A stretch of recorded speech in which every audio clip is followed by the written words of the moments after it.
안녕하세요. 오늘도 사연 살롱을 찾아주셔서 감사합니다. 저는 나이를 꽤나 먹은 여성입니다. 남편이랑 부부의 연을 맺어 살아간 지 수십 년째. 저에게는 아들 2명이 있습니다. 우선 큰아들 녀석은 진작에 먼저 장가를 들었어요. 중학교, 고등학교를 전부 남학교를 나온 데다가 대학교까지 남자만 득실거리는 학과를 전공한 게 바로 저희 큰아들이었어요. 게다가 군대까지 해병대를 나왔답니다. 저희 부부가 등 떠민 것도 아니고 일가 친척 중에서 아무도 해병대를 나온 경우가 없고 자기 친구들이 그런 기질이 있는 것도 아닌데 갑자기 혼자 무슨 바람이 들었는지 해병대를 자원해서 다녀온 녀석이 바로 큰아들이죠. 뭐? 다음 학기는 등록을 안 하겠다고? 어디 특별히 여행을 갈 데가 있다거나 무슨 일정이 있어서 그런 거니? 아, 그런 건 아니고요. 엄마, 저 군입대 하려고요. 그게 정말이야? 아, 생각보다 너무 이른 것 같네. 그래, 네 생각이 그렇다면 일찍 다녀오는 것도 좋지. 그럼 자취방은 곧 짐을 빼야겠네. 아, 그거요. 내일이 짐을 빼기로 한 날이라서 이미 이사트럭 불러놨어요. 엄마는 신경 안 쓰셔도 돼요. 어머, 그러니? 하여간 똑 부러진다니까 우리 큰아드님.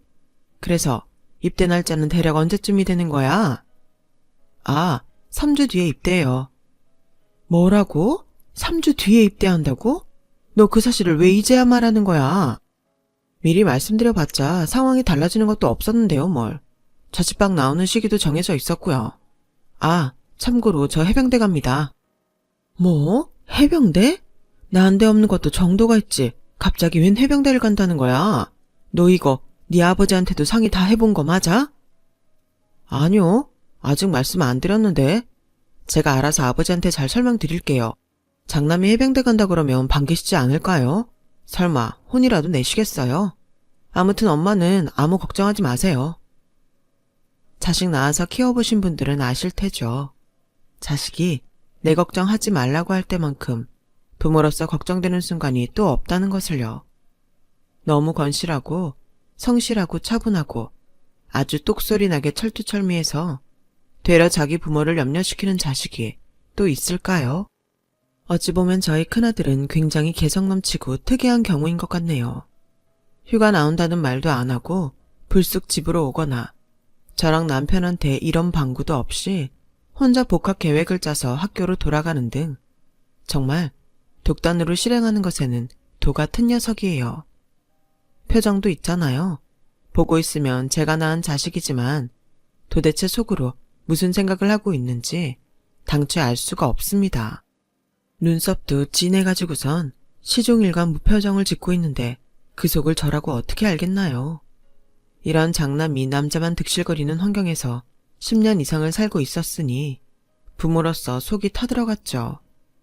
자기 친구들을 보면 꽤 연애들을 하는 것 같았는데 정작 본인은 여자친구 한 번을 만들지 않았으니 걱정이 많았어요. 그래도 이제 대학 졸업했으니까 취업하고 나서 자리를 잡으면 여자친구도 좀 만들고 그래. 알았지? 이 엄마는 절대로 아들 뺏겼다고 며느리한테 횡포 부리는 그런 시어머니는 되지 않을 작정이거든. 그러니까 안심하고 연애 실컷 하면서 결혼할 짝도 얼른 찾고 그래. 우리 아들 엄마 마음 알겠지? 글쎄요.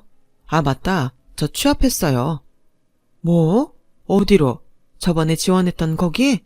아니면 오늘 면접 보고 온 곳이야? 지난번에 지원했던 거기요. 출근해서 오늘 일하고 왔는데요. 이미 출근을 했다고? 너 취업을 했으면 했다고 말을 해야 할 거 아니야. 아우, 속 터져. 도대체 언제 말을 해주려고 그랬어? 말씀드리는 걸 깜빡했어요. 아직 여자친구 만들 생각은 없지만 혹시 생긴다면 그때는 깜박하지 않고 바로 말씀드릴게요. 정말 특이한 방면으로 사람을 환장하게 만드는 저희 큰아들이었어요. 아무튼 무뚝뚝함이 지나쳐서 무건수행에 이른 지경인 저희 큰아들은 여자친구가 생긴다면 즉각 저에게 보고하겠다는 그 약속을 지키지 않았답니다. 하도 연애를 안 해서 자기 부모의 속이 바짝 타들어가고 있을 때가 돼서야 이런 말을 하더라고요.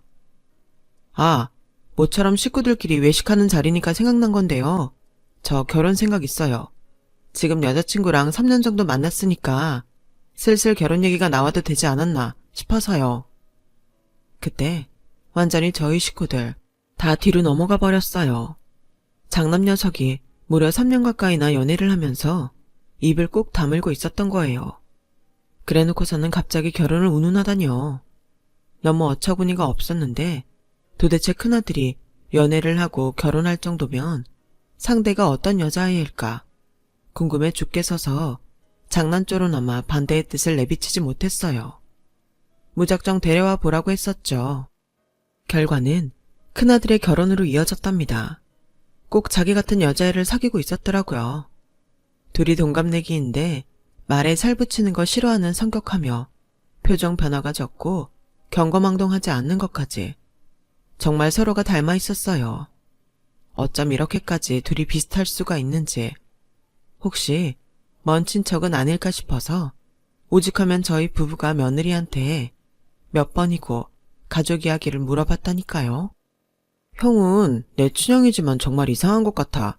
우리 가족에서 어떻게 저런 성격이 나올 수가 있지? 엄마, 지금이라도 솔직하게 털어놔봐. 형은 딴 데서 입양한 거지? 아니면 혹시 산부인과에서 애가 바뀌었나?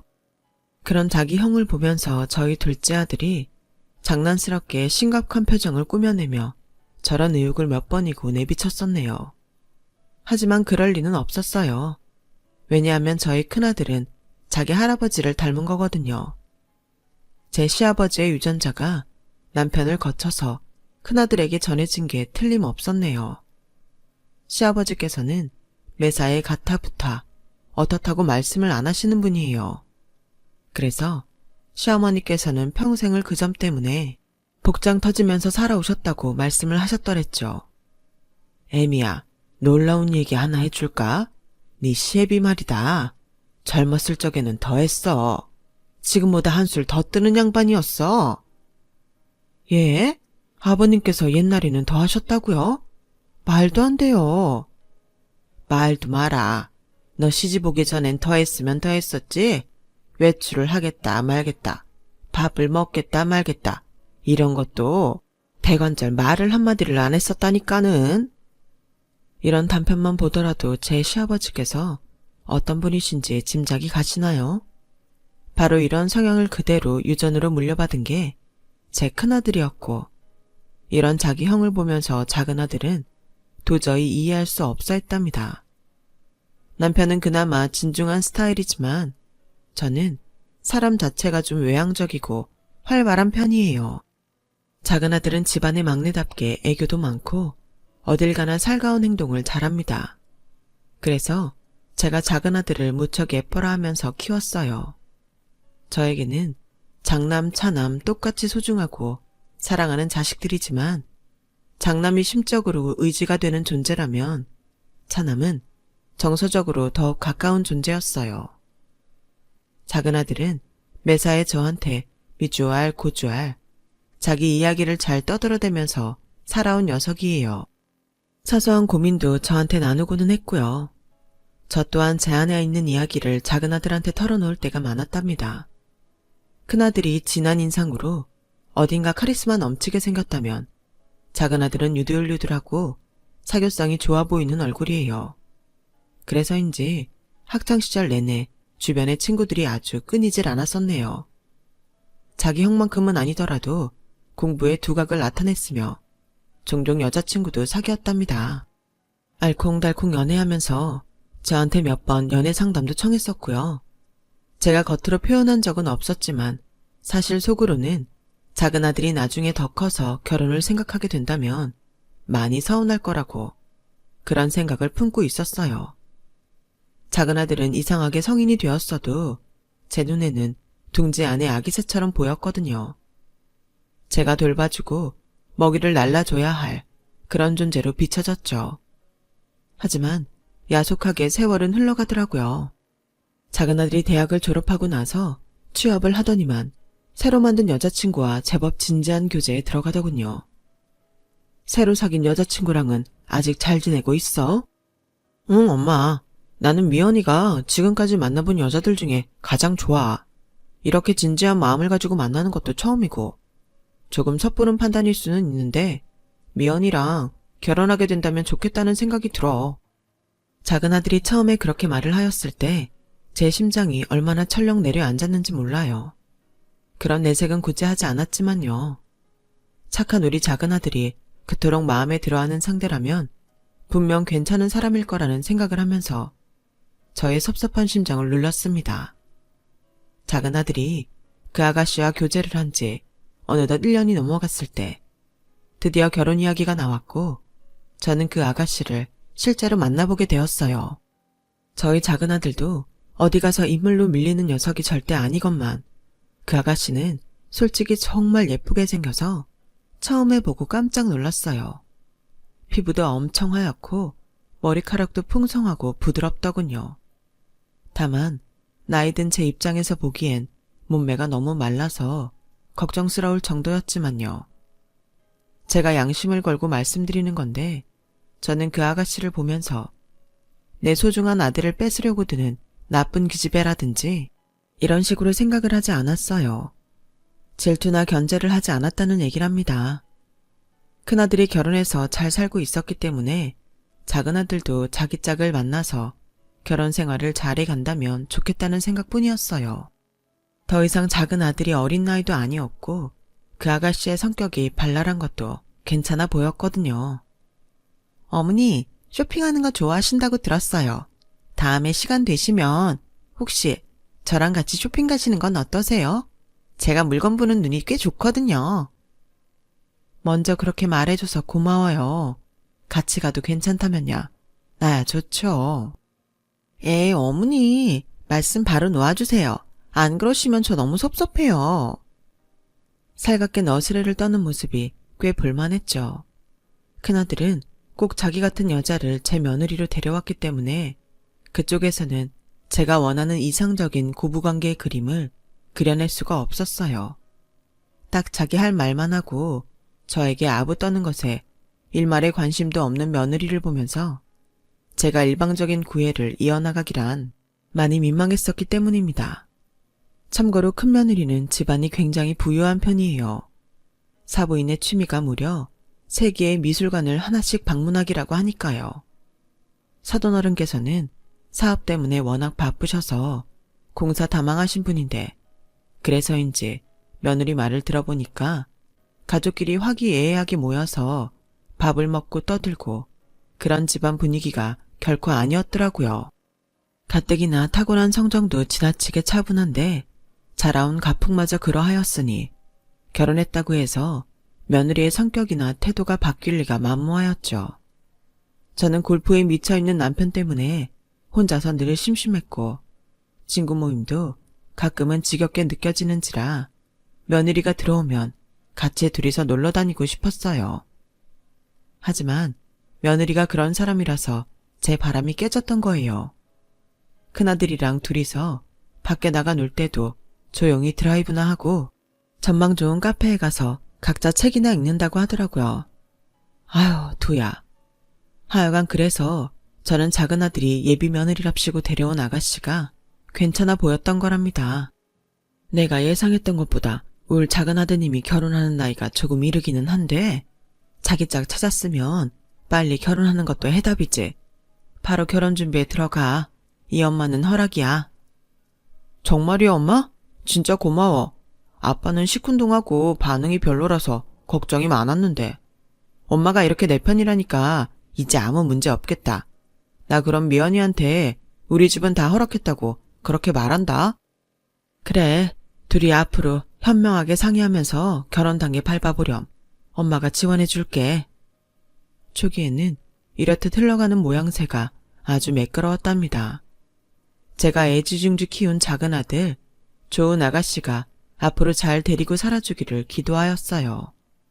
그러나 저의 이런 선의를 박살나게 만든 것은 바로 그 아가씨였네요. 어머니, 저 받아주셔서 정말 감사해요. 제가 앞으로 개념 넘치고 사리분별 잘하는 며느리가 되겠습니다. 어머니, 개념 며느리를 많이 예뻐해 주세요.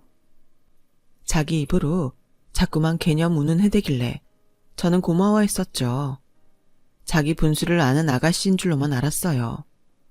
그런 이야기를 듣고 헌혈하지 않는 시어머니는 세상에 없을 거예요.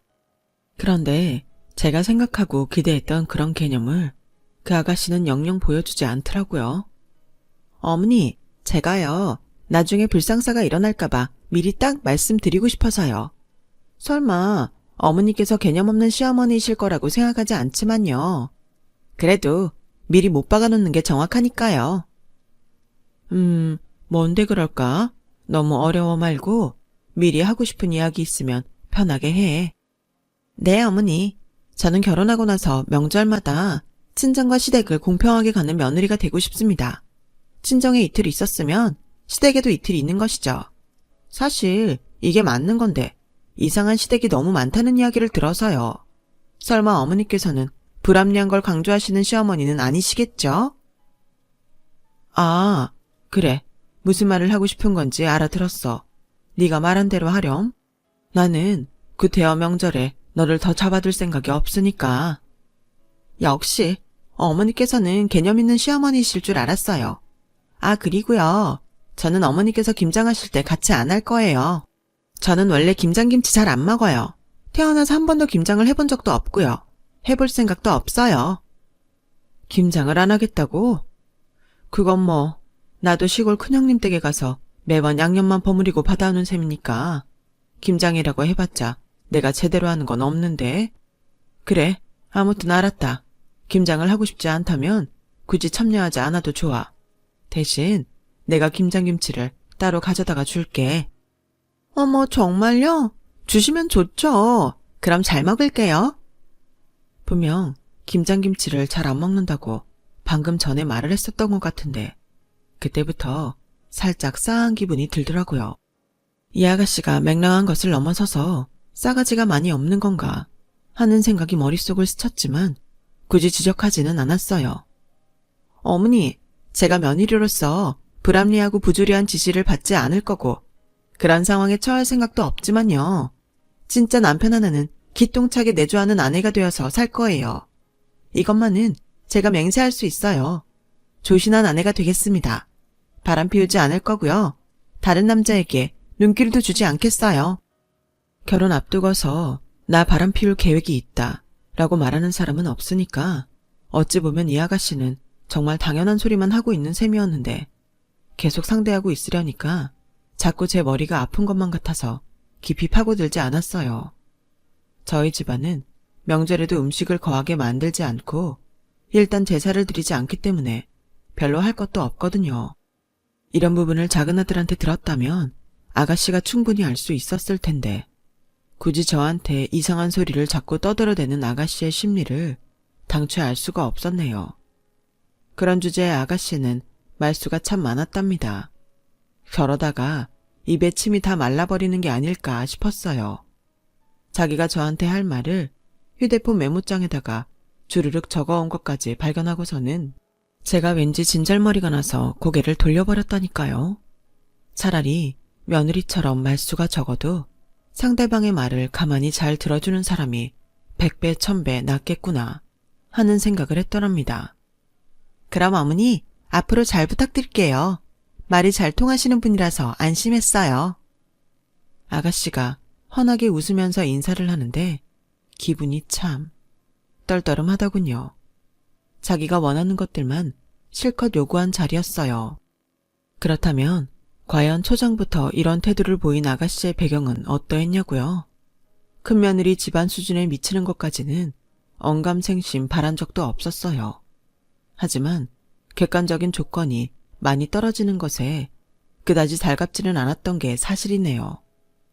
그 아가씨는 소위 스타트업이라고 불리는 신생회사에 다니고 있었어요. 연봉이 얼마냐고 물어봤더니 직접적인 숫자를 물어보는 것은 실례라면서 웬 헛소리를 해대길래 작은 아들을 통해서 금액을 정확히 알아봤어요. 연봉이 2,500이었습니다. 그곳에서 하는 업무가 무엇인지 어떤 비전을 가지고 있는 회사인지 제가 물어봤더니 아가씨가 눈만 꿈뻑이면서 저에게 했던 말이 있었습니다. 어머니, 방금요. 상당히 면접관 같으셨어요. 면접관 일하셔도 어울리실 것 같아요. 에휴, 장난하는 것도 아니고 어쩜 그렇게 가벼운 대답으로 모면을 했던 것인지 정말 아쉬울 따름이었네요. 특별히 미래에 대한 계획을 가지고 그 회사를 다니는 것 같아 보이진 않았어요. 참고로 저희 작은 아들은 중견기업에서 인턴으로 일했다가 대기업에 입사하였고 연봉은 5천이 넘었어요. 나이는 아가씨 쪽이 1살 연하였고요. 작은 아들이 엄청난 고액 연봉자는 아니었다지만 그 나이에 그 정도를 받는 건 확실히 대단했고 무엇보다 대기업이잖아요. 스타트업에 다니는 것과는 천지 차이였죠.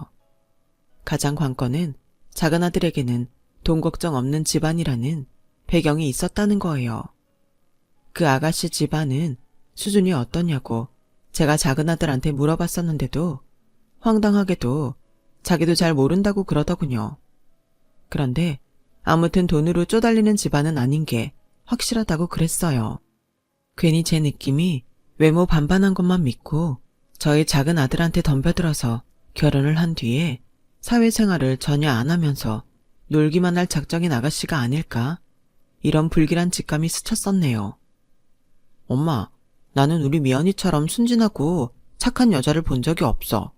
혹시 걔가 엄마의 기분을 상하게 만들었더라도 그건 아기가 있어서는 아니었을 거야. 애가 그냥 원체 순수하다 보니까 가식 없이 행동해서 그래. 참나, 네 엄마 속상한 건 생각도 안 해주고 자기 여자친구만 엄청스레 이해를 해주는구나. 엄마는 왜 이런 걸로 삐지려고 해? 내가 결혼한다 그러니까 엄마 기분이 싱숭생숭해서 그렇구나.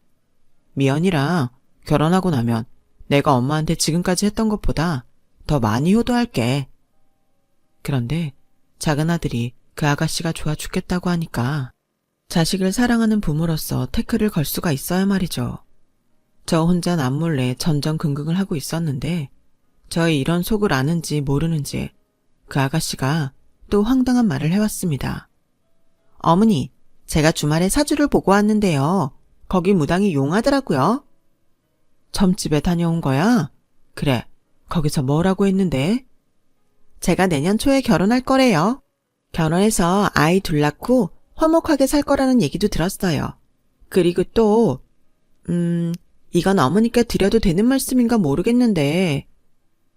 말을 꺼내놓고 그렇게 끝을 흐리는 건 무슨 경우야? 그냥 말을 해보렴. 아, 그게요. 제가 결혼하고 나면 시어머니랑 굉장히 다투게 될 거라고. 그래서 왕래를 되도록 안 하고 살아야 가정이 평화롭다고 하더라고요.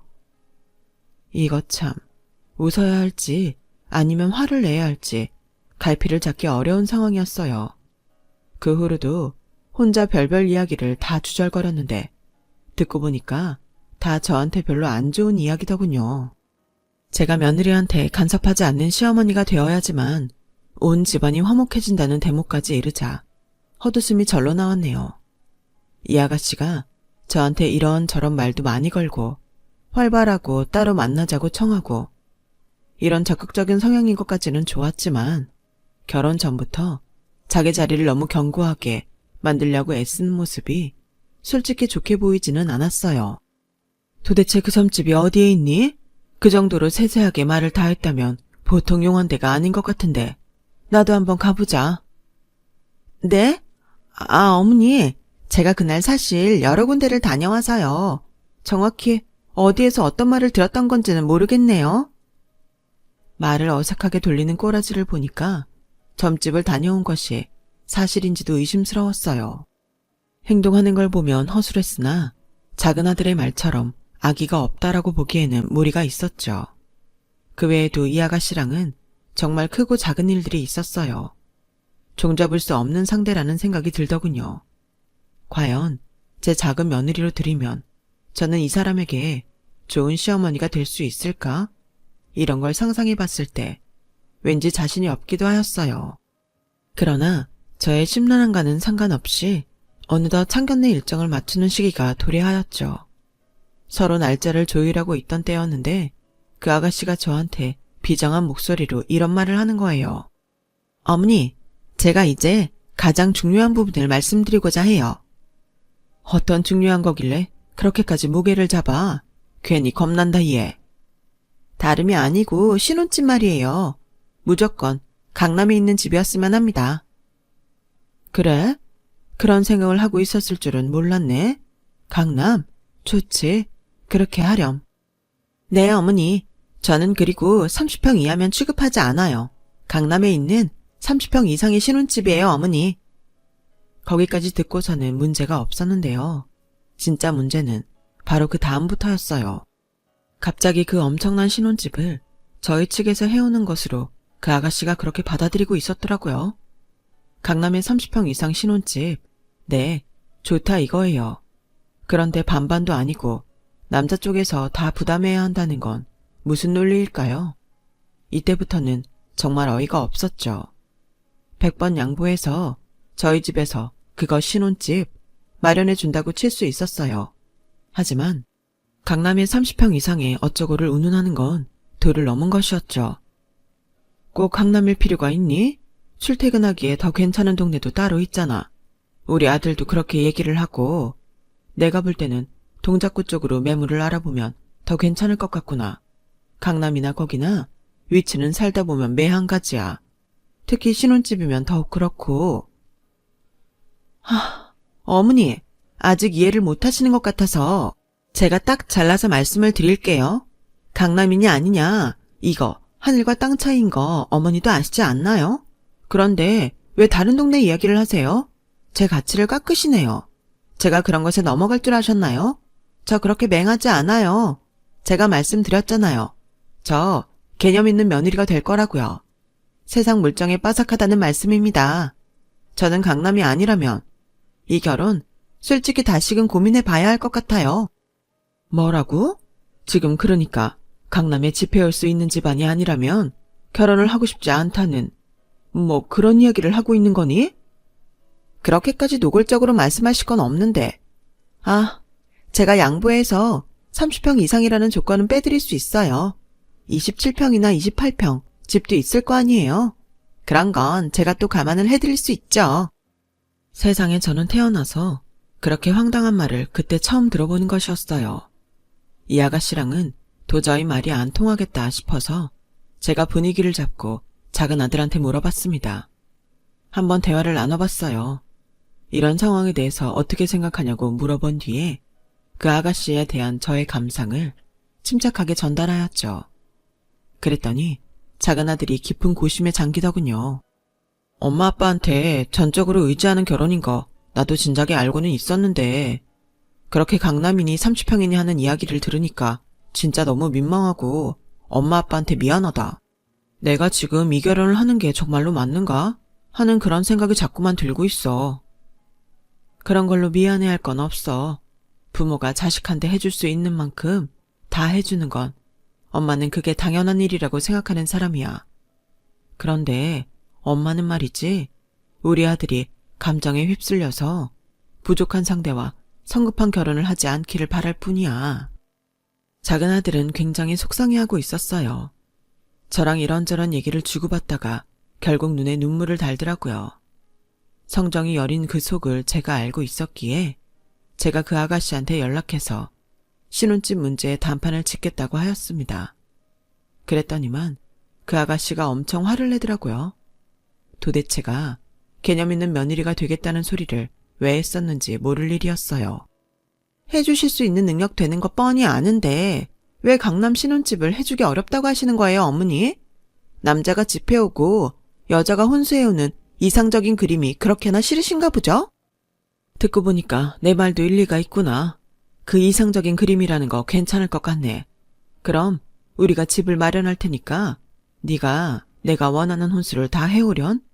너를 많이 생각해서 한 10억 원짜리에 맞춰서 해오면 아주 이상적일 것 같은데 어떠니? 제가 잘못 들은 거죠, 어머니? 혼수가 10억이라뇨. 그 숫자가 말이 된다고 생각하세요? 강남 30평짜리 집을 떡하니 장만해야 하는 건 당연한 일이고 혼수 10억은 말도 안 되는 일이다. 그거 논리 한번 개념 없구나. 네가 개념 있는 며느리가 되는 건 아무래도 힘들겠는걸. 그랬더니만 글쎄 이 아가씨가 말을 똑바로 못하고 한참을 워버버거리더니 거의 입에다가 개거품을 문 기세로 괴상한 소리를 내면서 막 험한 말까지 하더라고요. 흥분해서 천지분간이 안 되는 모양이었어요. 그런 걸 보니 성격이 참 다혈질이구나 싶었답니다. 요즘 세상은 결혼의 가장 큰 장애물을 돈으로 꼽을 만큼 그게 가장 중요한 요소인데 어디서 신혼집을 자기 멋대로 강남 30평 이상이라고 지정하면서 내놓으라고 하나요? 개념이 없어도 너무 없는 것이었죠. 남편은 그냥 제 뜻대로 처리하라 하였고 그래서 저는 작은 아들한테 단호하게 선언하였답니다. 너 이 결혼 없던 일로 해. 단번에 허락했던 것이 무색할 만큼 지금 나는 내 결혼을 결사 반대하는 입장이 됐으니까. 엄마, 나도 이 결혼에 너무 고민이 많았는데 엄마가 그렇게 말을 해주니까 생각이 확 정리가 되네. 알았어, 그럴게. 작은 아들이 고개를 푹 숙였어요. 그 아가씨랑 별 아무 생각 없이 연애할 때는 너무 좋았다고 해요. 그런데 결혼 이야기가 시작되고 나서부터 모든 게 삐그덕거렸다고 하더군요. 설마 하니 그렇게까지 속물적인 면모를 가지고 있는 여자인 줄은 미처 몰랐다고 했어요.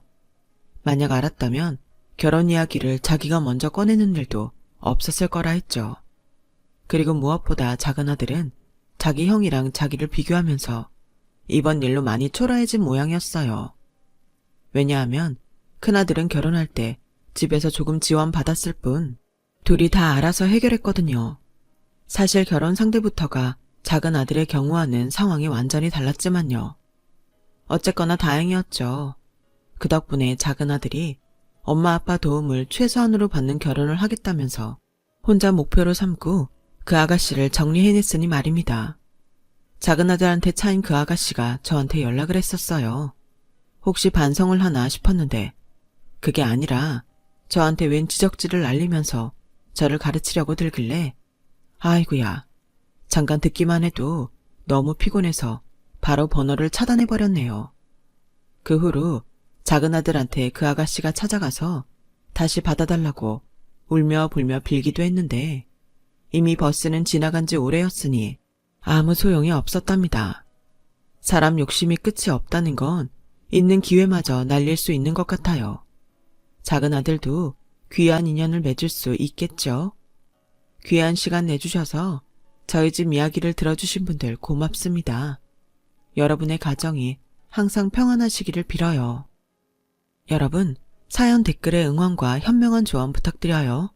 좋아요와 구독은 저에게 큰 힘이 됩니다. 오늘도 좋은 일 가득하세요.